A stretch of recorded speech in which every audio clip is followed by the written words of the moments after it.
Jared here, and today I wanted to kind of get on here real quick and talk about a couple upcoming fall events because Cedar Point earlier this week announced that Halloweekends would be returning for 2021. That's pretty exciting because earlier in the season when Cedar Point was announced their opening day, if you got on their website, you could go down and look at the special events that they had, and Halloweekends wasn't listed as one.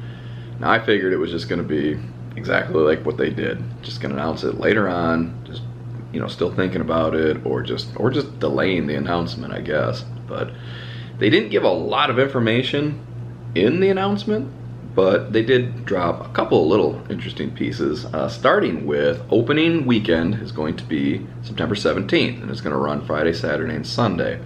Now that's going to be the schedule for September. Friday, Saturday, Sunday. Friday 6 to midnight, 11 to midnight Saturday, and either 11 to 8 or 10 to 8 on Sunday. However, starting in October, the first full weekend in October, they're actually adding Thursdays. And those hours will be 6 to midnight, and then they're going to increase Fridays to 11 to midnight to match Saturday. And then I think the rest of the week is the exact same. They said it was because just the crowd levels. It's a very popular event.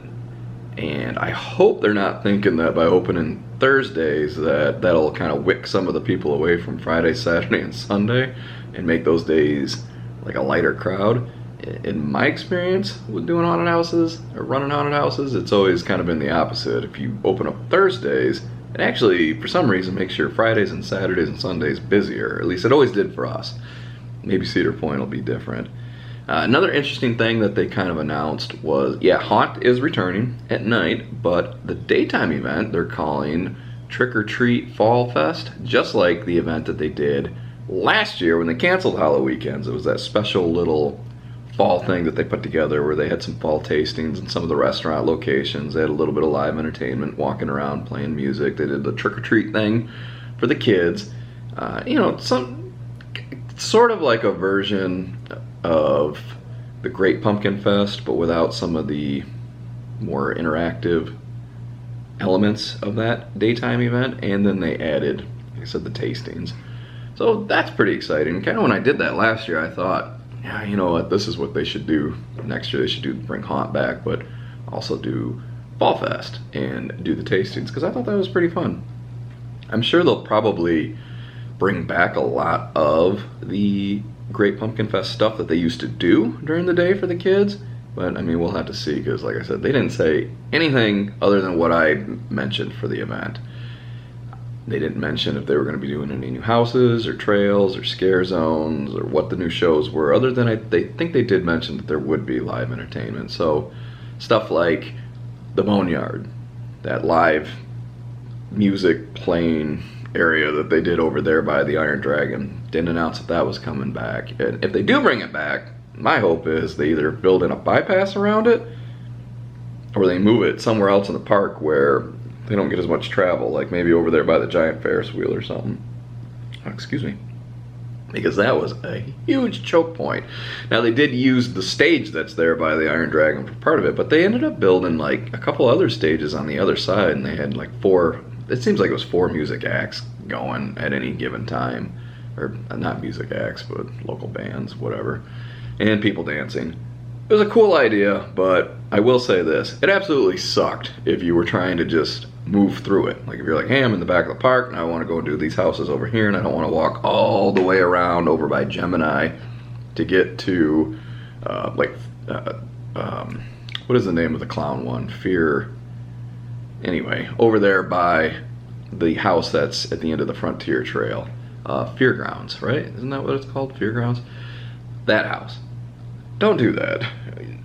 Please, figure something else out for that. And other than that, I don't know. I don't know if they're doing any new haunted houses. I suspect not, but I hope I'm wrong. I don't know if they're doing any new scare zones or outdoor trails. If anything, my guess, pure guess, would be maybe they'll redo a scare zone, because that's easy. I think it's time for a new haunted house. And I think the one that they should replace is the Deprivation one over there by Steel Vengeance. That's just my opinion. I don't really like the all blacked out dark haunted houses. I don't find them scary. I don't find them interesting.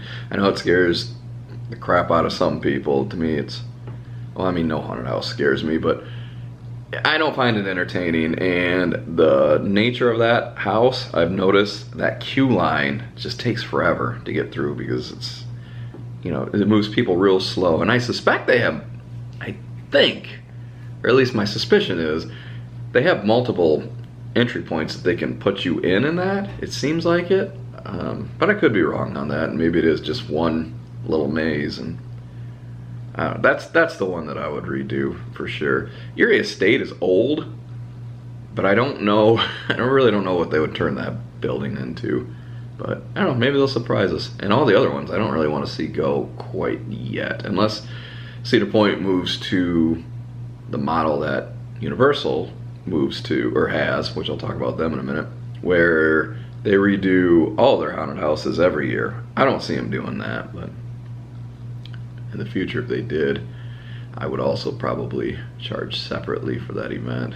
And you know what, to be honest, maybe I would be willing to do a Cedar Point event where, hey, at night, from just like Horror Nights, from this time to this time, it's a separate ticketed event, provided they do all new, or mostly all new stuff each year. I don't want to pay that separate ticket if they're doing like they've done in the past, where it's just pretty much the same thing year after year at Cedar Point.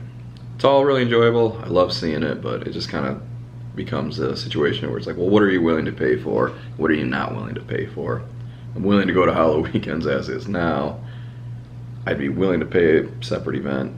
If you did more or changed the stuff, I wouldn't be if you didn't. But anyway, speaking of Universal Studios, Halloween Horror Nights last week also announced a couple more of the houses for this year. Now, if you're a Horror Nights fan or you follow Horror Nights, you pretty much know what all the houses are minus one anyway, because they had already had the event built last year, canceled it, kept 9 of the houses, and that's what you're going to get this year. That 10th house, and nobody knows what it is. Heard a couple rumors, or read rumors online of what it could be.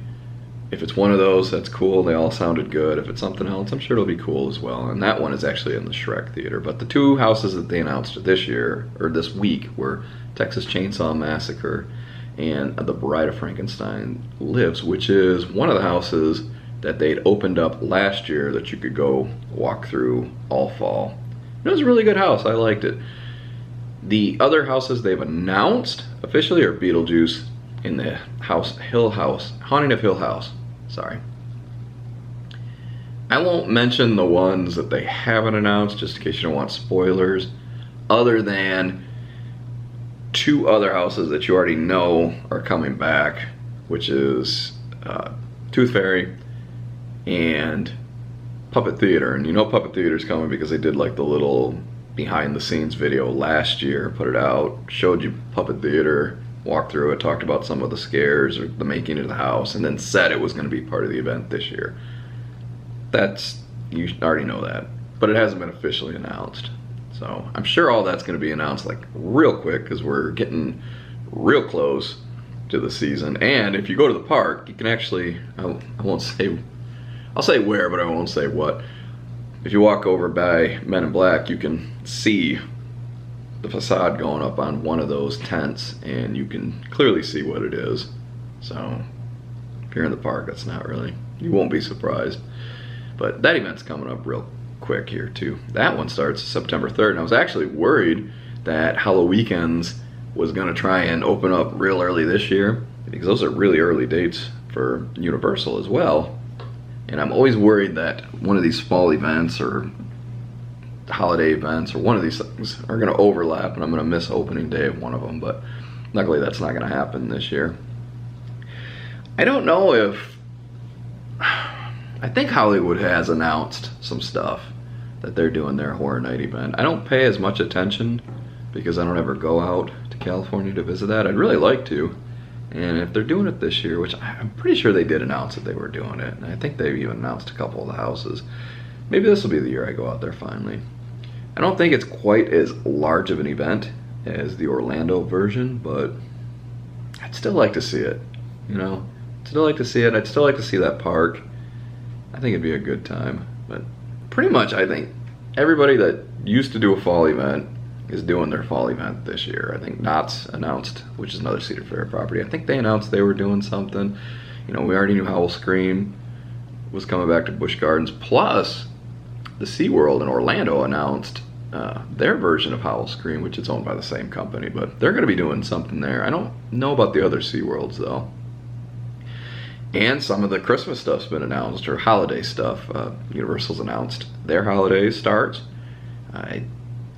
Disney World announced their replacement for Mickey's Very Merry Christmas. And Gaylord Properties, Gaylord Hotels, I don't know if you're familiar with that, announced that they were bringing back ice this year. So that's exciting. I can't wait to go and see those. That's all the stuff that we missed last year. You know, we're going to be able to go out and do, well, I mean, you could go and do holidays, but you know what I mean. It's looking like it's going to be a real good fall, real good Christmas. I'm excited. I'm looking forward to it. I hope you are. Now, kind of switching gears back to Cedar Point, though, I do want to know if there of any of the Cedar Point Halloween fans out there.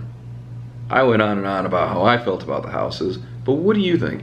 Do you think it's time Cedar Point replaces a couple of those houses? Would you like to see them replace like half each year and redo it? Or do you like the model where it's, you get a new one every couple years, but for the most part it's the same event? Because I mean, I could see merit in that, but I'm curious what other people think.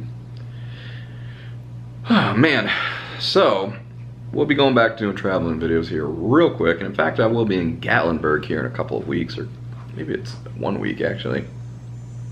So hopefully you'll be interested in watching those videos as well. I always have a really good time down there in Tennessee. I love Gatlinburg, Tennessee. If you've never been, highly suggest going in. It's kind of beyond the scope of talking about Halloween events in Cedar Point, but you know what, that's what I got going on. But so hopefully you'll look forward to that. But in the meantime, thanks for watching.